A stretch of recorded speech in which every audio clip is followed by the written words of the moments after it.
Kanalımda hoş gördüm. Bugün her birinizin demək olar ki, çətinlik çəkdiyi həmin o mövzunun izahını verəcəm.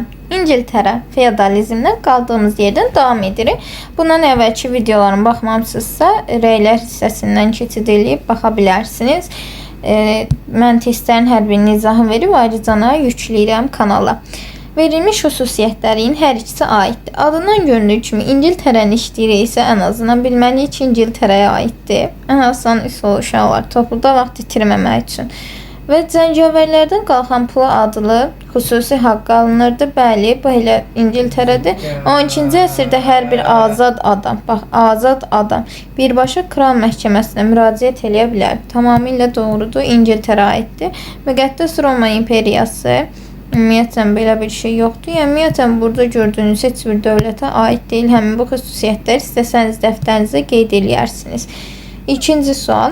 16-cı əsrin ikinci yarısında dəniz ticarətinin İngiltərənin əsas rəqibi idi. 1588-ci ildə hansı donanmanı məğlub edilməz armadasını məğlub eləmişdi? Təbii ki, İspaniya dövlətinin. Ona görə doğru cavabımız B variantı olacaqdır. 15-ci əsrə aiddir. Almaniyada reformasiya və kəndi müharibəsi. Kəndi müharibəsi Almaniyada 1524-25-ci illərə aid edilir. 15-ci əsrə aid deyil, 16-cı əsrə aiddir. Jaklar üsyanı. Jaklar üsyanı da aid deyil. Bu da getdi, 14-cü əsrə aiddir. Çünki İngiltərədə Tudorların hakimiyyətə gəlməsi bəli aiddir. 1455-1485-ci ildə 30 illik müharibə nəticəsində Ağ və Alqızıl Gül bunların arasında müharibə baş verir, amma hakimiyyətə Tudorlar gəlir. Yəni 100 illik müharibənin başlaması 1337 14-cü əsrdə, məğlub edilməz armada da 16-cı əsrdə məğlub edib. Baxın uşaqlar, testi diqqətlə işləsəniz burada görərsiniz zaten. İkincinin cavabını məntiqlə baxsanız, deyir İngiltərənin əsas rəqibi. Burada isə deyir ki, İspaniyanın məğlub edilməz armadasının məğlub edilməsi. Da bu qədər asandır. Bir sualın cavabını digərində verib. Bəzən imtahanda da belə ola bilir. Məğlub edilməz armadanın məğlub edilməsi nəticəsində nə olacaq? Dəniz ticarət yolları dənizlərdən xeyr, bu coğrafi kəşflərin nəticəsidir. İspaniyanın əlindən niyə keçsin? Axı İngiltərə məğlub eləyib. Portuqaliyadan, Asiyadan sıçdırdı. Xeyr. Fransa yox, İngiltərə olmalıdır. Bəli, İngiltərənin dəniz qüdrəti artdı. Y variantı doğru cavabımız oldu. 100 illik müharibənin gedişində baş verən döyüşləri verib burada 2 dənə. Üçüncüsünü biz tapmalıyıq. Marna uşaqlar 1-ci Dünya müharibəsində baş verən döyüşdür.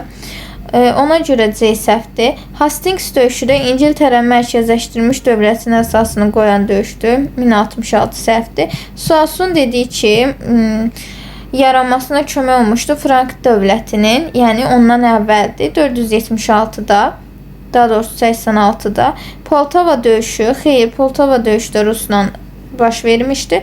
Azincourt döyüşü doğrudur, 1415-ci ildə. 100 illik müharibə. Yenə eyni sualı verib. Diqqətlə yadınızda saxladınızsa, burada bizim doğru cavabımız olacaq. Poitiers döyüşü. 6-cı sualda B variantı. 5-ci sualda isə D variantı. 7. 100 illik müharibənin dövründə baş verməyib. Dövründə deyir uşaqlar. 1453-də bitib döyüşümüz. 1337-ci ildə isə başlayıb. Təbii ki də bizim burada doğru cavabımız Verden vuruşması olacaq. Yəni Y variantı. Azincourt da aiddir, Orlean da aiddir, Jaklar üsyanı da aiddir, Crécy vuruşması da aiddir. Doğru cavabımız oldu nə? Y variantı. 12-ci əsrdə yenə eyni sualdır zaten. İngiltərə aiddir, D variantı. Sonra Vahid Kral Məhkəməsinin yarandığı ölkə. Bu uşaqlara aiddir İngiltərəyə. 12-ci əsrdə.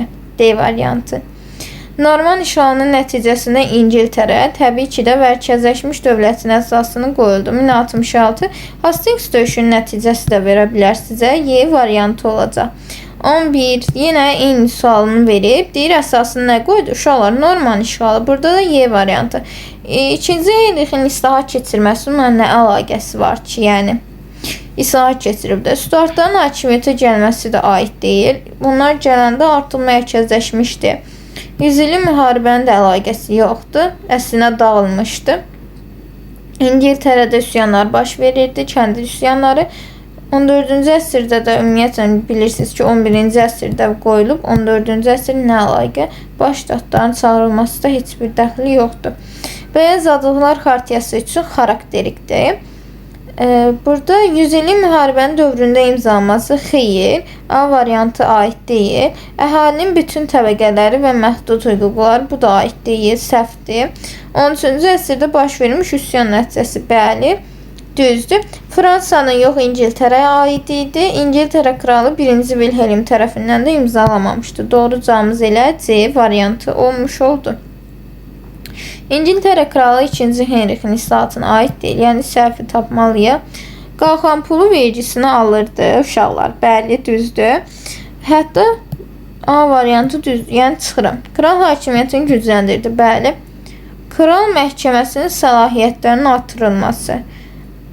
Biz belə bir şey deyirik ki, 2-ci Henrixə aiddir, yəni səhv deyil. Əhalinin bütün təbəqələri, xeyr, bütün təbəqələri müraciət eləyə bilməzdi. Dövlətə vergi verənlər idi və dövlətdə xüsusi bir yer tutanlar idi ki, gedib müraciət eləyə bilərdilər. Y variantı da aiddir, muzlu zəncavər, yəni pulla uyğunluğu istəyir yenə bizdən. İngiltərə, Fransa 100 illik müharibə. Doğrudur, 5 olmayanlar çıxaq. Bizans, Maltepe döyüşü Osmanlı. 4 veriləni də biz buradan nə edirik uşaqlar? Götürürük. Yəni 4 ilə 5, doğru cavabımız B qaldı. Kosova döyüşü Fransa, nə əlaqə və İsveç, heç bir dəxili yoxdur. Qədim Roma ilə Çin arasında deyildi, Kordova arasında idi. Və Ankara döyüşü də Osmanlı Serbiya ilə, yox uşaqlar, Osmanlı ilə Teymur arasında idi. 1400 Teymurilər deyə bilərik, 2 də. Müttəfiqlərini sizə demişdim ki, Əmir Teymurun müttəfiqləri kimlər idi? Yəni tək deyildi. 16-cı əsrdə yenə mövqeyini gücləndirdi. Məğlub edilməz armada məğlub etməsi. Kapitalist münasibət yox idi. Böyük zorakı kəşflərin əlaqəsi yox. 16-da deyildi. 100 illik müharibə. Vətəndaş müharibəsinin başa çatması da 17-ci əsrdədir.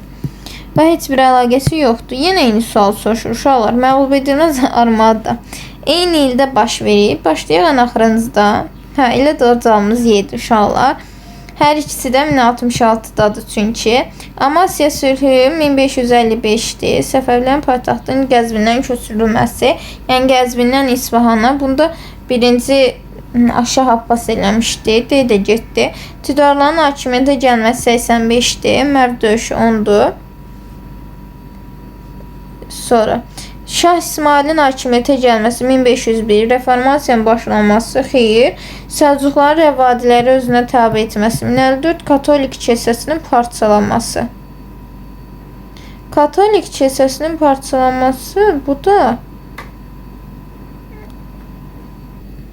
reformasiya dövrünə aid olduğu üçün götürmürük. Amma bizə burada vahid kilsənin 2 ilə bölünməsi desəydi götürərdi. 1054-dədir hər ikisi. Bunu da sizin çaşdırmasın.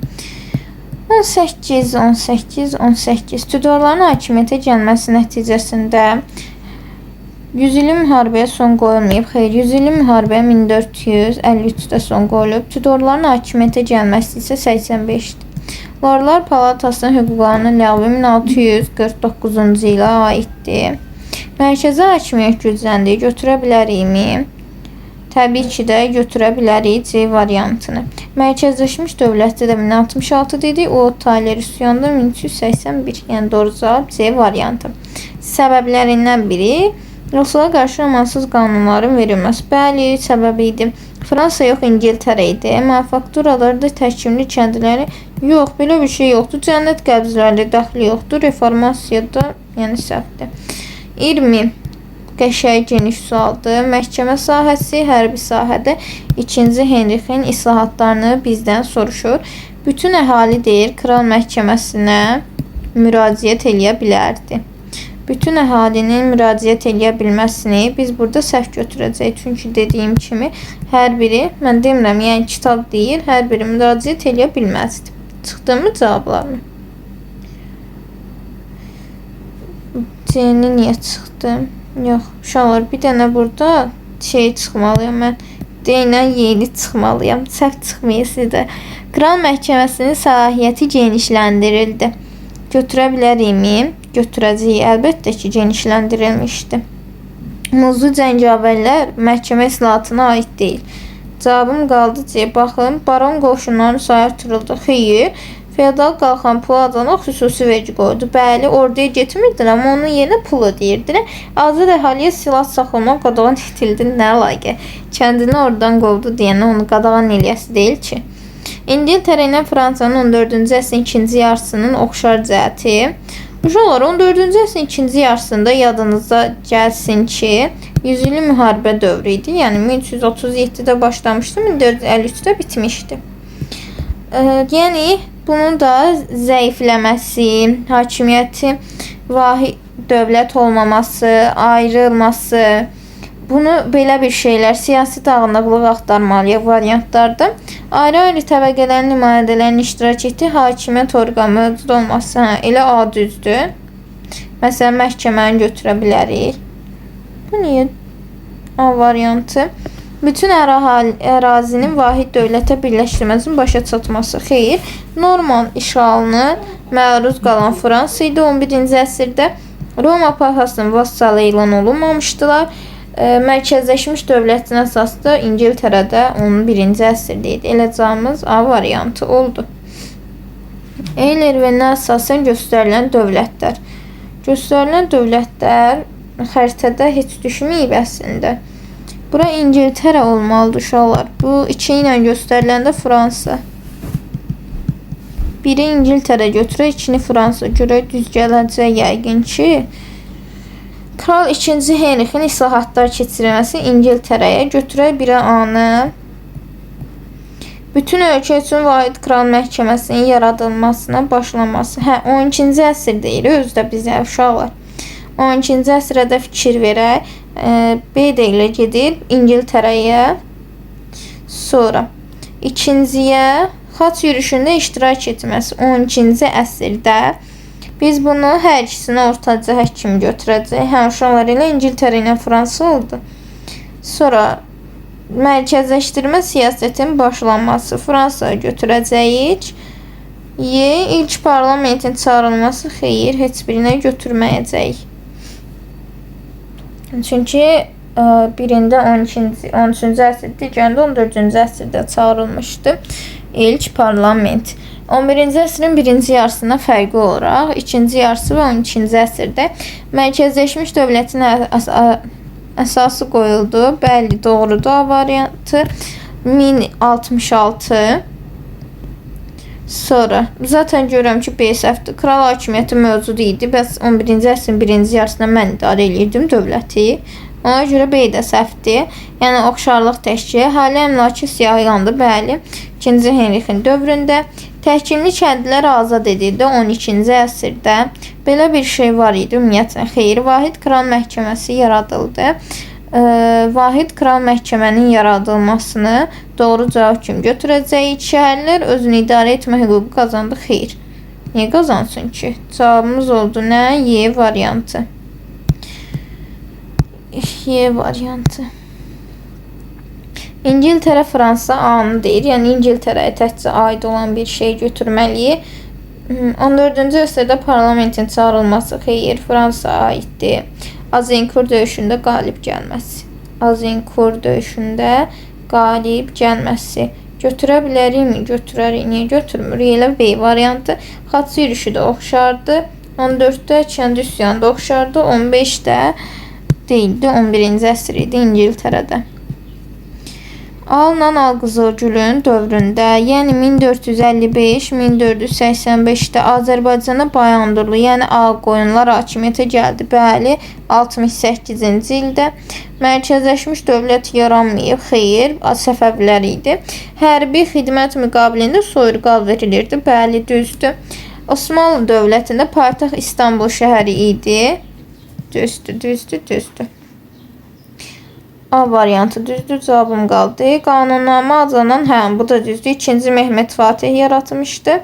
Süleyman Qanuni də səhvdir. 16-cı əsrdə gəlmişdi. D variantı yəni. Yüzillik müharibə dövründə Osmanlı yenə eyni sual. Teymurilərlə müharibənin baş verməsi 1402-də var. Ankara döyüşü. A olmayanlar çıxdı. Trabzon imperiyasına 1461-də son qoyub. Artıq müharibə bitmişdi. Ona görə beyni götürmürəm. Zaten variantlarda da verməyib. Ağqoyunlu ilə müharibə başlandı. Osmanlıda Ağqoyunlu ilə müharibənin başlanmasını xeyr. Belə bir şey də yoxdur. B variantı da səhvdir. Qalibiyyətli müharibələrin nəticəsində Baharlı sülaləsi hakimiyyətə gəldi. Qalibiyyətli müharibələr götürə bilərikmi? Təbii ki də götürərik. Sonra Cəlalilərin hakimiyyətinə son qoyuldu. Hülakülər dövlətin əsası qoyuldu. Hülakülər nə əlaqə? Amma Cəlalilərin hakimiyyətinə son qoyulmasını götürə bilərik. Y variantı doğru cavabımız oldu 26-cı testimizdə. 27. Siyasi, sosial. Şəhər özünə idarə hüquq qazandı. Ölkənin siyasi birliyi məhkəmələri mərkəzləşmiş dövlətin əsası qoydu. Siyasi insanlarla bağlı, ya siyasətlə bağlı daha doğrusu götürəcəyik. Sosial iqtisad deyəndə bura pullu mullu bir şeylər götürəcəyik. Bu həm insanla, həm də pulla əlaqəli olmalıdır. Biz burada nəyi götürdük? 27-yə. Ölkənin siyasi birliyinin möhkəmlənməsi və mərkəzləşmiş dövlətin əsasının qoyulması. İkinciyə isə əhali siyahıya alındı. Kəndlilər yəni bunun normal işğalı ilə nə əlaqəsi ola bilər ki? Ona görə götürürsüz. Deməyin normal işğalı ilə nə əlaqə ola bilər ki? Axı onları işğal eləyib, dövlətinə birləşdirib, ərazisinə birləşdirib, yəni idarə eləyirsə, onlar da siyahıya alır. Siyahıya alması da vergilərə görədir uşaqlar. Vergiləri almaqdan ötürüdür. Vergidəki puldur. Ona görə A-nı da götürəcəm. Cavabım qaldı Y. Kəndlilər əsasən təhkimli vəziyyətinə düşdü. Bəli, doğrudur. Vahid Kral Məhkəməsinin yaradılması isə səhv variantı. Doğru cavabımız Y variantı oldu. Nəsə aydın olmasa uşaqlar bu arada rəylərdə qeyd edə bilərsiniz. Zaten məqsədim imkanı olmayanlara və yaxud da təkrar eləmək istəyənlərə, müəllimlərə, şagirdlərə tam ödənişsiz şəkildə dəstək olmalıdır. Yəni siz də rəylərinizi yazmadan çəkinməyin. Kanalım düzdür, yenidir deyə o qədər də çox rəy gəlmir, amma yenə sizdə nəsə bir sualınız olsa qeyd eləməyi unutmayın rəylərdə. 14-cü və 15-ci əsrdə İngiltərəni soruşur, amma 13-də olmasın. Fransa ilə müharibə aparmasını götürə bilərikmi uşaqlar? Götürə bilmərik. A variantı səhvdir. Daha sonra nəyi götürəcəyik biz uşaqlar? Parlament fəaliyyət göstərirdi. Yəni 13-cü əsrdə də fəaliyyət göstərib. Ona görə B də səhv. Cavabım qaldı C. Parlament qanunları verir. Ha, bax bu cümlə var ha uşaqlar. 12-ci əsrdə parlament çağırılır. Daha doğrusu 13-cü əsrdə parlament çağırılır. Amma 14-cü əsrdə bu kitabın cümləsidir ki, qanunların verilməsində iştirak etmə hüququnu qazanır. Yəni ondan əvvəl belə bir hüququ yox idi. Tudorlar sülaləsinin hakimiyyətə gəlməsi düzdür 1485 15-ci əsrə düşür. Ona görə A düzdür. Mütləq monarxiyanın yaranması prosesi başa çatdı. Bəli, düzdür. Vahid Kral Məhkəməsinin yaranması isə səhvdir.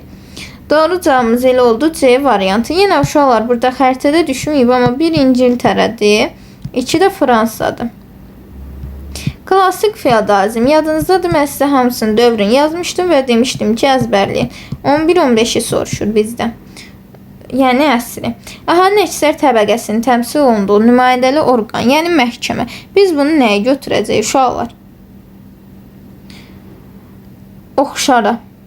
Yəni A variantı 3-ə gedir. Buradan A-nı da çıxaq. Yox, bunu çıxmayaq, saxlayaq. Yeni də çıxaq. Aynen Y getdi. Tudorlar tərəfindən idarə edən İngiltərə idi. 1-ə B. Və şanslıyıq ki, variantların hər biri uşaqlar klasik feodalizm dövrünə aid. Yəni elə bir variant verə bilərdi ki, burada klasik feodalizmə aid olmasın. Amma verilən variantların hər biri klasik feodalizmə aiddir. Kəndli üsyanlarının baş verməsi də oxşar cəhətdir. 100 illik müharibəyə görə A-si oxşardır.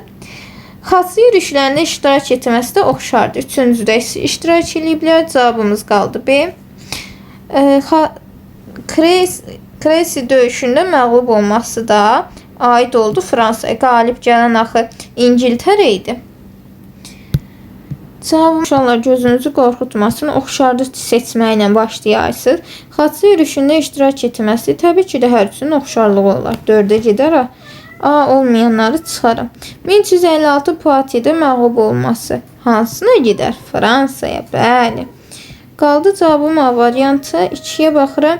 Azinkurda qalib gələn İngiltərə idi. Böyük Azadlıqlar Xartiyasını İngiltərə qəbul eləmişdi. Müqəddəs Roma İmperiyası isə Habsburqlar tərəfindən idarə edilirdi və bir neçə dövləti idarə edirdi. Habsburqlar sülaləsi. Bunu da yadınızda saxlayırsınız. Keçək 31-ci testə. Birinci xaçı yürüyüşündən fərqli olaraq 4-cünü və 2-cini verib. Yəni tapmalıyıq. Biz ikinci xaçı yürüyüşündə güc ələ keçirildi. Gücün ələ keçirilməsi aid idi uşaqlar. Xeyr. Ona görə bir A variantı olanı çıxıram. Feodalların rəhbərliyi. Aha, feodallıq düzdür. Çünki birinci xaçı yürüyüşünə uşaqlar kəndlilər başçılıq eləyirdi. Burada isə feodallar başçılıq eləyirdi. Qalib məğlubiyyəti də düzdür, əslində oxşardı, amma feodalların rəhbərliyi etdiyi deyildi. Yəni biz bunu fərqli kimi götürürük. Çünki o birinci kəndlilər rəhbərliyi eləyirdi. Yadınızdasa birinci dalğasına və 4-cüdə qalib gəlmişdilər. Xaçılar, yəni səliblər 4-cü yürüşdə qalib gəlmişdilər. Aralıq dənizinin şərq sahilləri xaçı dövləti yarandı. Biz bunu da nə kimi götürəcəyik? Uşaqlar səhv kimi götürəcəyik. Doğru cavabımız qaldı. A variantı 4-cü xaçı yürüşü. Bəli, bayaq dediyimiz kimi burada dövlətlərin yaratdılar. Hətta Latın imperiyasını. Ona görə bu fərqi cəhətdir. Cavabımız qalıb onsuz da. Bizans dövləti 1453-də son qoyulub. Qüds şəhəri xaçılardan azad edildi. Xeyr, belə bir şey də yoxdur. Elə cavabımız qaldı. A variantı. Gəldiyi seçmə suallara. O Taler üsyanın səbəblərindən biri. Uşaqlar, buradan isə səbəbini seçməliyik və buna diqqətli olun uşaqlar. Birinci səhv yazdısa bütün sualınız səhv gedir. Deməli, çəpərləmələrin nə əlaqəsi var o Taler üsyanı? Təhkimçilik hüququ nə vaxtdan rəsmiləşdirilib ki? Vergilərin artırılması, bəli, yoxsulların güzəranını pisləşdirən qanunların verilməsi, bəli, qalxan pulun da əlaqəsi yoxdur. Cavabımız oldu 3 və 4. Zaten bunun səbəbləri dərslikdə qeyd olunub. O Talerin nəticəsini istəyir yenə bu dəfə. Yəni burada səbəbini istəyirdi. Burada nəticəsi çəpərləmələr dayandırıldı. Belə bir şey olmuşdu uşaqlar? Xeyr. Vergilərin azaldılması olmuşdu. Təhkimçiliyin ləğv edilməsi də olmuşdu. Mükəlləfiyyətlər ləğv edilmədi. Heç vaxt da belə bir şey ola bilməz. Təhkimçilikdən azad edilməsi sürətləndirildi. Bəli, düzdür. Cavabımız 1-dən 4. Burada ləğv edilməsi deyir. Cavabımız uşaqlar 1-dən 4 oldu. Ləğv edilməsi versə səhv götürürsünüz. Çünki ləğv edilməmişdi hələ. Sadəcə sürətlənirdi. Uyğunluğunu müəyyən edin. Norman işğalı İngiltərə mərkəzləşmə, bəli, düzdür. 1 düzdür.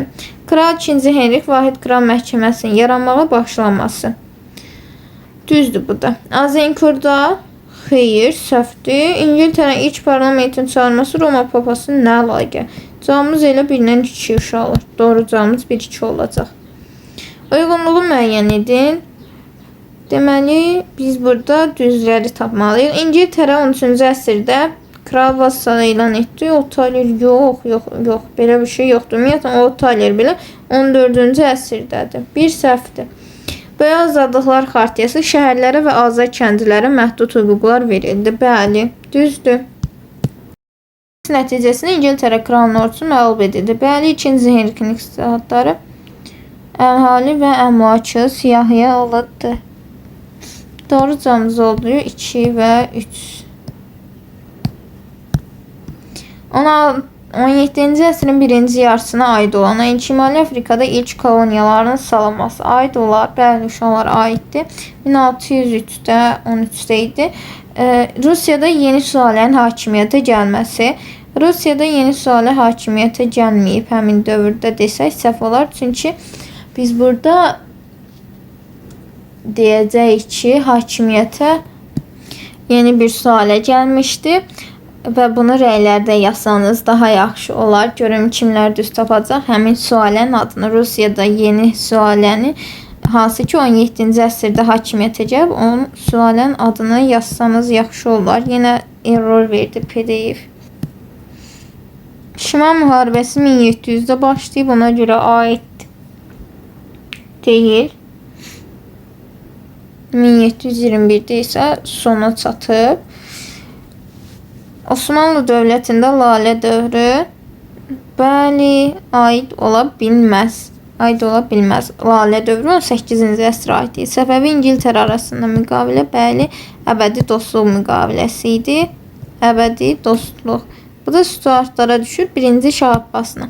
Cavabımız oldu nə? 1, 2, 5.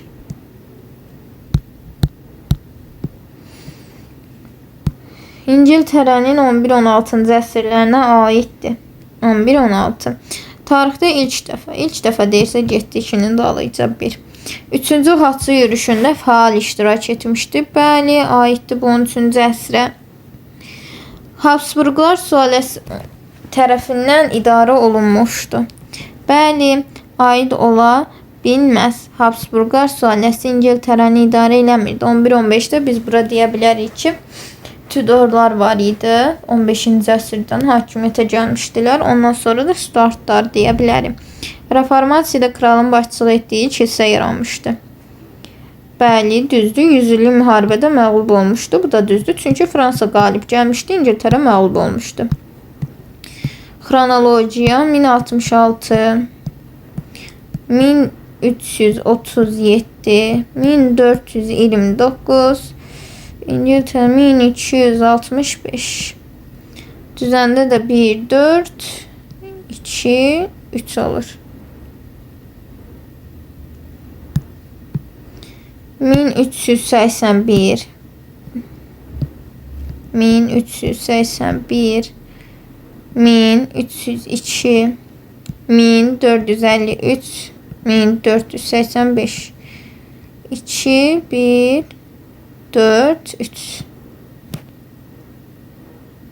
Uşaqlar 4, 3 yox. Birinci 53 gəlir, sonra 85 gəlir. 3, sonra 4. 2, 1, 3, 4.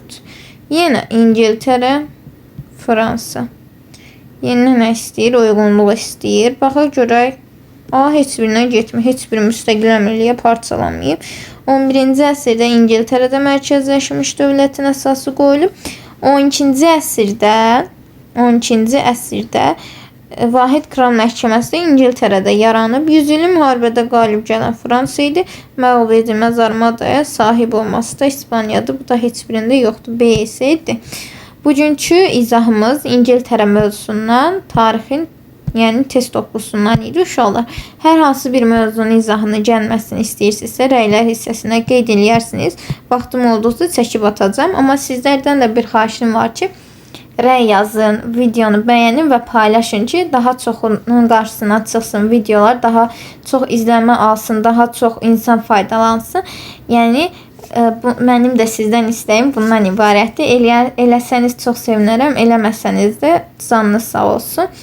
Əgər rəylər hissəsində nəsə aydın olmadısa qeyd eləyə bilərsiniz. Yəni, çəkinməyin ki, cavab vermərəm, nə bilim, yaxşı alınmaz, niyə sual verirəm? Yox, uşaqlar, zaten mən kanalı bunun üçün açmışam ki, sizlərə əlimdən gəldiyi qədər yardım edeyim.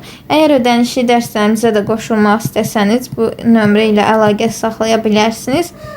Zaten ödənişsiz formada da dərslərin izahı verilir, amma ödənişli formada isə daha, yəni, çox testlər işlədilir. Hər birinin video qeydə alınacaq və hər birinin qısa konspekt şəklində olacaqdır. Ödənişsiz dərslərdə zaten görürsünüz də özünüz necə izah eləyirəm. Hər biriniz qoşula bilərsiniz. Sınav dərslərimiz ödənişsizdir. Avqustda, sentyabr qruplarına da qeydiyyat davam edir. Hələlik özünüzə yaxşı baxın. Sağ olun.